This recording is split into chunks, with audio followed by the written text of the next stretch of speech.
जितने भी सरपंच बने 3 प्लान में सरपंच बने हैं। इन तीनों के तीनों ने रंजिश के तहत इनको प्लॉट देने की बजाय इनको खंडित करने का काम कर दिया। प्लाट रहांगे जी हम झूठे लारे ला रहे हैं, कदे की तारीख दर्द है, कदे की तारीख दर्द है। 2009 में जो प्लाट काटने का जो सिस्टम स्टार्ट हुआ था, जो महात्मा गांधी की योजना के तहत जी, जो हमारे गांव का सरपंच थी, तो उन्होंने जो गांव के ना गौचरांज के अंदर स्टार्टिंग में प्लाट काटे थे। 105 प्लाटों का जो वांटित किया गया था, वहाँ रजिस्ट्रियाँ बनी थी, प्लॉट की जगह भी तय कर दी थी। लेकिन जो पंचायत थी उसकी मंशा कुछ अलग थी जी। ताकि इन ये दबे कुचले लोगों को ना ये प्लाटों का जो है ना हिस्सेदारी ना मिले।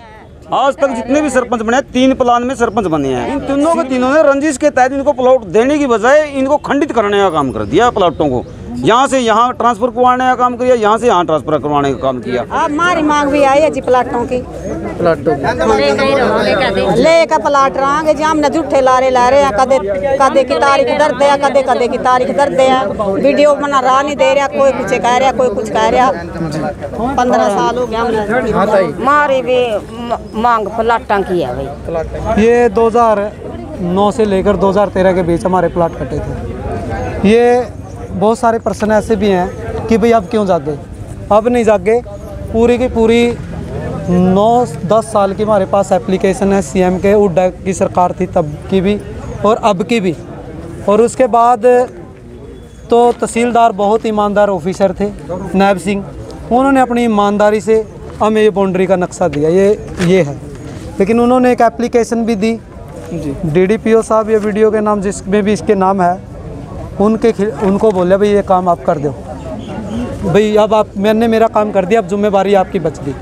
लेकिन अब इसमें क्या है कि जब हमारे पास नक्शा है भाई, बाउंड्री का जो नक्शा दिया है, अब ये हमें इस बात मामले में विचलित कर रहे हैं कि भी 151 के जो प्लाट थे 151 परिवारों के, वो मंडी पड़ती है जिसमें सरपंच ने अपनी उन्होंने ये बेच दी, हमारी ज़मीन बेच दी। लेकिन बाबलदाना में 51-52 का लगभग जो ज़मीन है सरकारी, ये गांव की ज़मीन है, एससी के 15 किले हैं, टोटल 51-52 किले हैं, 55 किले हैं, 55 किले हैं। उनमें से एक संविधान के अंदर एक चीज़ है, उसमें से वो परसेंटेज कटता है। अब परसेंटेज के हिसाब से हमारे उधर ट्रांसफ़र कर दी, अब उसका नक्शा हमारे पास है। अब ये चीज़ है कि ये नक्शा नहीं बना के दे रहे, जेई का और वीडियो का और सेक्रेटरी का काम है। और डीडीपीओ ने भी बड़ी ईमानदारी से उनको बोल दिया कि भाई आप ये काम कर दो। अब ये तो काम बनया पड़े, आपने तो एक मान सम्मान लेना है, श्रेय लेना है ये एक। अब जब हमारे पास नक्शा है, सब कुछ है, आज फिर हमारे को वीडियो ने टाइम दिया था शुक्रवार को, लेकिन शुक्रवार को टाइम दिया, हम इंतज़ार में थे। 9-10 बजे को उन्होंने टाइम दिया था बाबलदाना में आने का।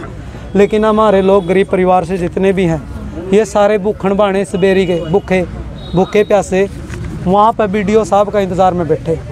जब वीडियो साहब ने 11-11 बजे फ़ोन उठाया, उसका तरीका भी ठीक नहीं था बोलने का, वो नहीं कर रहे, जो करना कर लो। इनके प्लाट कटे थे 2009 में जी सर, ठीक है जी। और प्लाट कटने के बाद इनकी रजिस्ट्रियाँ हो गई थी, कुछ पेंडिंग थी रजिस्ट्रियाँ जी सर।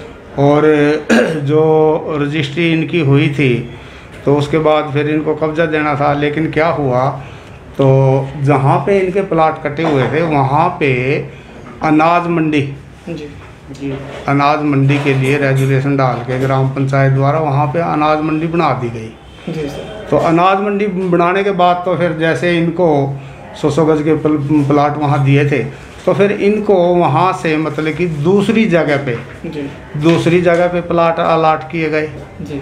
तो अब जो दूसरी जगह के प्लाट दिए हुए हैं, लेकिन इस बीच के दौरान सरपंच ग्राम पंचायत बाबलदाना द्वारा जो इनके नाम पहले रजिस्ट्री हुई थी, जो उनकी थी जहाँ पे जो अनाज मंडी वाली जगह थी, तो वो रजिस्ट्री रद्द करवाने के लिए, क्योंकि फिर बाद में दोबारा रजिस्ट्री होती है ना, दूसरी जगह देते हैं, तो पहले वाली रजिस्ट्री रद्द करवानी पड़ती है। तो वो एसडीएम साहब के पास केस डालना पड़ता है।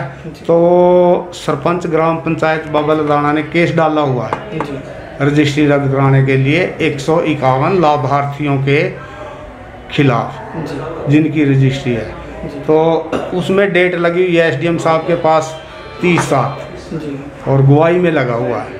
एक तो वो मैटर है जी, कोर्ट मैटर, और जल्दी ही इनका नक्शा बनवा के नक्शा बनवा के और इनको जहाँ पे इनको दूसरी साइट दी गई है, दूसरी जगह पे प्लाट अलाट किए गए हैं, उस जगह पे नक्शा बनवा के इनको बस जल्दी ही इनकी प्रॉब्लम सॉल्व कर दी जाए।